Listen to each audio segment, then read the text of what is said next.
In this video today, we're going to be looking at massively multiplayer online games that can be played on the Mac. These are games that can have hundreds or even thousands of players all simultaneously playing in the ultimate shared multiplayer experience. Now, you might be surprised to know that there are quite a few natively optimized MMOs built for M series Macs, but there are also many Windows-only MMO games that run great on Apple Silicon hardware using Windows translation layers. And so without further ado, I'm going to be going through a list of the 15 best MMOs that can run on a Mac. But before we do that, we should be making sure that our Mac is running at peak performance. MMOs on Mac can easily be hundreds of gigabytes in size, and so you really need to clean up your Mac in order to get the best performance. And that's why I'm excited to show you the sponsor of today's video, Clean My Mac X. Simply speaking, what Clean My Mac X can do is very powerful but amazingly simple to use. The app can find all sorts of hidden system junk, including caches, logs, and old Xcode installs. And Space Lens allows you to analyze your Mac's disk space, showing you where the biggest games and files are located on your Mac, so you can make space for the next great game. It also has a fantastic optimization tool, showing you all the login items and launch agents like leftover game launchers, which are all taking up resources every time your Mac is turned on. Clean My Mac X also has an excellent uninstalling utility, which allows you to not only remove applications, but all of their associated plist, option files, and caches. And it also features a powerful updater, which doesn't just work for apps from the App Store, but also works on third-party games and even emulators too. And one of the best features about Clean My Mac X is the menu app. This app shortcut lives at the top of the menu bar, so it's always easily accessible. You can see your memory, battery health, CPU load, and you can even perform a network speed test, all from the comfort of this menu app. So make sure to click the link at the top of the video description to get a 7-day free trial and use my promo code AndrewTai to get a fantastic 20% discount. Just a quick point before we get started. I'm testing out all of these MMO games on Apple Silicon hardware. However, unfortunately, I don't have time to get to the endgame areas, which are likely to be more performance intensive. So make sure to research further to see if these MMOs will perform well on your own Mac. And with that in mind, let's take a look at the first game. So the first game on this list is obviously World of Warcraft, pretty much the biggest MMO of all time. And not only this, a brand new expansion, The War Within, has just been released. And what's great about World of Warcraft is that it was one of the very first Apple Silicon natively optimized AAA games and still manages to keep up with only 8 GB of RAM even on the MacBook Air with the M1 chip. And obviously, I'm going to be saying this a lot throughout this video, the starting areas are not indicative of current endgame gameplay. However, reports seem to indicate that even the base M chips seem to run this game pretty well. Personally, I'm a little bit reluctant to go back into World of Warcraft. I've given up way too much of my life in the past, literally months of my life leveling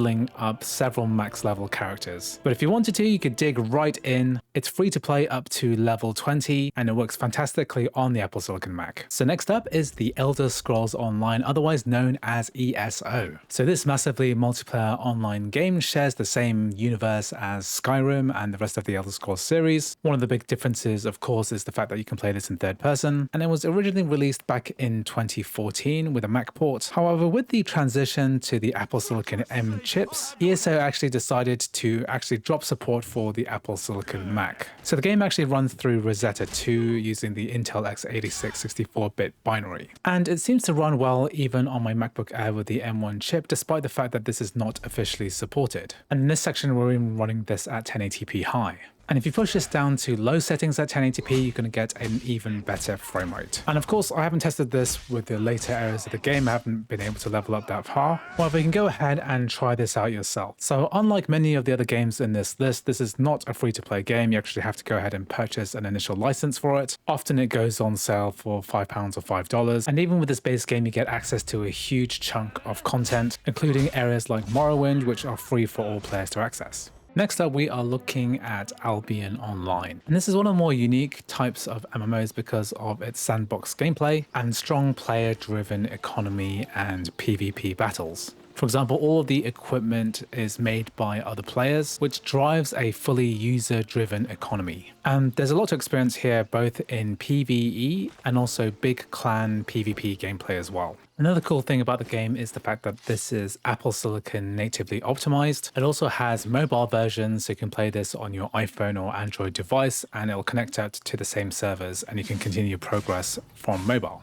And this makes it one of the best cross-platform MMOs that you can play. Anyway, make sure to check this out. You can find it on Steam or you can download a standalone launcher. Next up, we are looking at Realm of the Mad God Exalt. So this game is a little bit different from the rest of the games on this MMO list. Instead of being an RPG, it's more like a massively multiplayer cooperative bullet hell shooter. Here, thousands of players are transported to the realm of Oryx, who is the Mad God himself, and you're meant to be there as food for his hungry minions. However, you might have other plans. What you do in this game is you collect loot, grow more powerful, get more skills, dodge tons of incoming fire, and take on various bosses. And what's unique about this game is the fact that there is permadeath, so death comes fairly quickly. It has a kind of roguelike element where death is another opportunity to try a new build, level up a different way. Anyway, this works great natively on the Apple Silicon Mac. Grab it for free on Steam. So this game originally came out back in 2001, is one of the early MMORPGs, and it's still being updated to this day. Now this is one of those early RPGs which is quite freeform. Players set their own objectives. You can engage NPCs, learn in-game skills, fight monsters, and complete quests. There's a developed player economy. You can trade items face to face or put them on the automated marketplace known as the Grand Exchange. And there is another variety of RuneScape as well called Old School RuneScape, which is the version of the game which is frozen back in time to the year 2007. So here the graphics are a lot more basic and gameplay has that retro feel to it. Now both versions of RuneScape actually work great on the Apple Silicon Mac. They work natively. You can also grab this on Steam for free, so make sure to check it out. The next game we are looking at is Final Fantasy XIV. So this is probably the world's second most popular traditional MMORPG behind World of Warcraft. It was famously released back in 2010 and then shut down in 2012 and then reborn back in 2013. What's nice about this game is that it does have a macOS port. However, this Mac port is actually the Windows version of the game running through a translation layer. Technically, this is actually maintained by Codeweavers. It's a crossover bottle, and that's not actually the version that's recommended on Mac at the moment. Here we're actually playing Final Fantasy XIV on a community project called 14 on Mac. And this is an open source community project allowing Final Fantasy XIV to use the latest version of the Wine translation layer to get the best performance possible. And it even makes use of new technologies, for example, a DirectX to Metal translation layer. However, I filmed this footage before that was actually released. On this version, we're actually running through the latest versions of Molten VK and DXVK. And even this is going to perform better than the official Mac version, just because we have more up-to-date versions of those translation layers. And another one of the big advantages of using 14 on Mac is the fact that you can also make use of the Windows license. This is a lot more flexible than buying the Mac license because now you can use the Windows license on a Windows computer and on a Mac as well using this community project, and it means that you don't have to re-buy expansion packs, etc. Anyway, what I'll do is leave a link to this community project in the description. The game itself is free to play. Just register the Windows version on the Square Enix website and download 14 on Mac. The next we're looking at Star Wars: The Old Republic. So initially this was released back in 2011 as a Windows-only MMORPG. And we're able to play it on a Mac all thanks to the use of Crossover 24, the best Windows translation layer that you can get. And performance recently has gotten a lot better. That's because the entire Star Wars: The Old Republic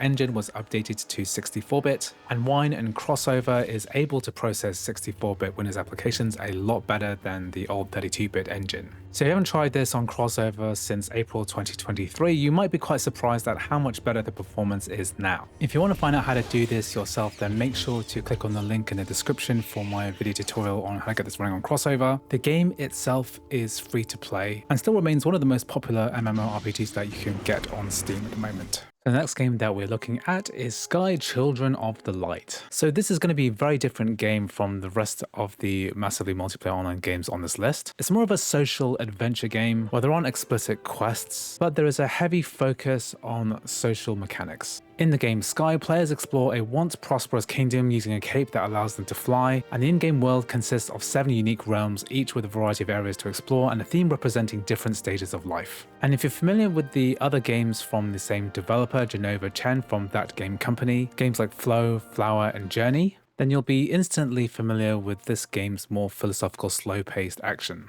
Now, there is no explicit Mac port of this game, but you can basically download the iPad version through the App Store, and it has optimizations for the desktop Mac. We have high resolution, high frame rate, as well as controller support. However, there is one annoying bug, which is that on Mac, you'll get this depleted battery indicator at the bottom, even though my Mac's fully charged. But anyway, this game is well worth playing on the Mac, and it's free to download from the App Store. Next, we're looking at the classic MMORPG Ultima Online. So I remember playing this back in the day in 1997. It was one of my first online games. Now, Ultima Online was one of the pioneers in player versus player gameplay and also emergent player economies. There were surprisingly few explicit objectives or rules, and it truly felt like a world that you could inhabit and live in and contribute to. Nowadays, not that many people are playing Ultima Online. This is partly down to the clunky gameplay and really old graphics. Many attempts have been made to overhaul the graphics system, but people keep returning to the classic 2D tilesets. And this does have some advantages because the game is lightweight enough that you can actually go ahead and play this through your web browser. Just go to classicuo.eu, which I'll leave a link to in the description, and you can connect up to the official Ultima Online servers or other third-party private shards as well. The next game on the list is Lord of the Rings Online, otherwise known as LOTRO. So of course this is the MMORPG based on the Lord of the Rings, specifically the books rather than the movies. So LOTRO used to have a Mac port, but unfortunately it's been deprecated, so therefore we're running the Windows version of the game through Crossover 24. And in this early section of the game on my MacBook Air with only 8GB of RAM, we're not getting the best frame rates, but it is playable. Here with the settings turned down, we're basically getting about 60 FPS. Anyway, this was a serious contender against World of Warcraft at the time, and it's still one of the more popular old school RPGs of this era. So anyway, make sure to check this out. You need to use Crossover, which I'll leave a link to in the description, and you can download LOTRO free on Steam. So next up on the list is EVE Online. And this is a game renowned for its massive scale and complexity, especially when it comes to player interactions. This is a unique MMO in the sense that every single player shares in a gigantic collaborative game world. So there's a single server, and there's a huge emphasis on player-to-player interaction, whether it's the economy, whether it's guild interactions, and doing things in PvE and also PvP modes as well. So historically, this game has had pretty good support. So it first came out in 2003, and a Mac port was released in 2007, and it's been continually updated over time. So it recently received a native Apple Silicon port, optimized for the M series chip and making use of Metal as well, and manages to play very well on the Apple Silicon Mac. Here we're running on the M3 Max chip, and it's going at over 150 FPS. So this game is free to play and to try out right now. You can download it from Steam or the standalone version from their website. So next we are looking at Black Desert Mobile. So we're actually playing the mobile version of this game. The full desktop PC version isn't available to play on a Mac, especially because it makes use of anti-cheat, which currently doesn't have Mac support. So we're left with the mobile version of this game, which is a little bit different. It focuses a lot more on AFK autoplay mechanics. And obviously the interface has been designed for mobile. And that's because this is basically an iPad app that's been optimized for the Mac. We can play in full widescreen mode with keyboard and mouse support. It works great. Has almost everything that you want from an MMO. We have quests, combat, PvE, PvP gameplay, but the mobile version definitely has streamlined all of these elements. So if you wanted to have a more in-depth experience, then you need to play the Windows version on a Windows PC for that full desktop experience. However, for the casual player, Black Desert Mobile works great on a Mac. Download it for free on the App Store. So next up is Star Trek Online. So obviously this is the MMORPG based on the Star Trek franchise, and it's surprisingly active, with plenty of updates featuring characters from the newer TV shows and films, and a huge amount of content that's expanded ever since its first release back in 2010. Now, there used to be a Mac port in 2014, but it was discontinued in 2016. Thankfully, we're able to play the Windows version of this game through the translation layer Crossover 24. And it's even playable on the M1 MacBook Air with 8GB of RAM. And in this game, you can basically play out your Star Trek fantasy. You can join Starfleet, or the Klingon Empire, or even the Dominion, and you can choose a variety of career paths, command your own ship, and there's plenty of PvE and PvE content to get through too. So you can play this game through Crossover either through the standalone EXE or download it through Steam, and it's free to play. So lastly, we're looking at the game Guild Wars 2. So this game used to have a Mac port, but it was discontinued back in 2021. And the Windows version of this game has basically been running since 2012. It's still going strong, and you can play this Windows version through Crossover. So this game is pretty much your traditional MMORPG. However, what makes a difference difference is its dynamic quest and event system, which gives the player the impression that they have a lot more impact on the world. Anyway, this game is still getting tons of new content, including a new expansion pack in 2024. Make sure to check it out on Steam or a standalone launcher through Crossover 24. Anyway, that is my list of MMORPGs on the Mac. If you think I missed anything important, please make sure to leave a comment. Thanks for watching, and I'll see you in the next video.